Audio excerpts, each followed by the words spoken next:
آپ نے حضرت عمر سے فرمایا عمر تیرے زمانے میں ایک شخص آئے گا، اس کا نام ہوگا اویس، اس کا قبیلہ ہوگا مراد، اس کی شاخ ہوگی کرن، اس کا رنگ ہوگا کالا، قد ہوگا درمیانہ، اور ایک سفید نشان اس کے جسم پر ہوگا۔ جب وہ آئے تو تم اس سے دعا کرانا، علی تو بھی کرانا، عمر تو بھی کرانا، اور میں قسم کھا کے کہتا ہوں کہ اویس جیسوں سے دنیا بھر جائے تو عمر و علی کے ایک بدن کے بال کے برابر نہیں، لیکن اس کے ذریعے سے ایک پیغام آگے پہنچانا تھا۔ تو حضرت عمر اور حضرت علی حیران ہو کر دیکھنے لگے کہ ہمیں کہا جا رہا ہے کہ اویس سے دعا کروائیں، وہ ہم صحابی وہ تابعی۔ تو آپ نے فرمایا اس نے ماں کی ایسی خدمت کی ہے، جب وہ ہاتھ اٹھاتا ہے تو اللہ ہاتھ واپس خالی موڑتا ہی نہیں۔ یہ پیغام پہنچانا تھا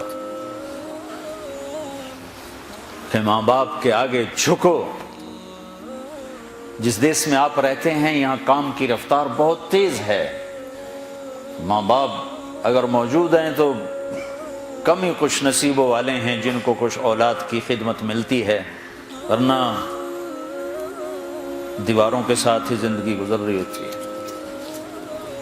تو عمر رضی اللہ عنہ جب خلیفہ بنے تو ہر سال حج کرتے تھے، ہر سال ان کو ڈھونڈواتے۔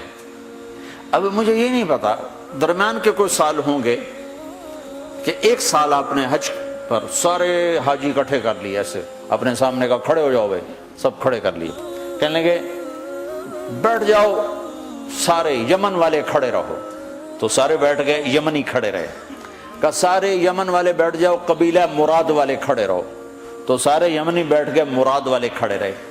اس سال میں یمن گیا جماعت میں تو اویس کرنی کے گاؤں گیا، ان کی جگہ پیدا ہوئے، جو ان کا قبیلے کے لوگوں سے ملا، اس علاقے سے گزرا، دیکھا کہ اچھا یہاں وہ ہستی پیدا ہوئی تھی۔ خشک پہاڑ ہیں، بالکل خشک پہاڑ۔ پھر آپ نے کہا مراد والے بیٹھ جاؤ، قرن والے کھڑے رہو، تو صرف ایک آدمی باقی بچا۔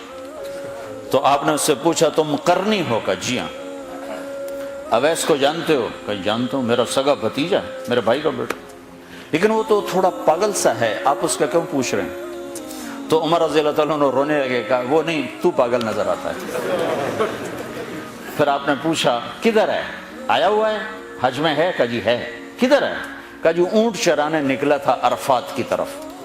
تو حضرت عمر نے حضرت علی کو ساتھ لیا اور دوڑ لگائی اور پہنچے عرفات کی طرف، تو دیکھا تو ایک آدمی ایک کیکر کے درخت کے نیچے نفل پڑھ رہا اور اونٹ اس کے چاروں طرف چل رہے۔ تو یہ دونوں حضرات بیٹھ گئے، تو انہوں نے اویس نے محسوس کیا کچھ آ گئے لوگ، تو انہوں نے نماز مختصر کر دی، سلام پھیرا۔ تو حضرت عمر نے پوچھا کون ہو بھائی؟ کہا جی مزدور ہوں۔ کہا تیرا نام کیا ہے؟ کہا جی اللہ کا بندہ۔ کہا بھائی ہم سارے کے بندے ہیں،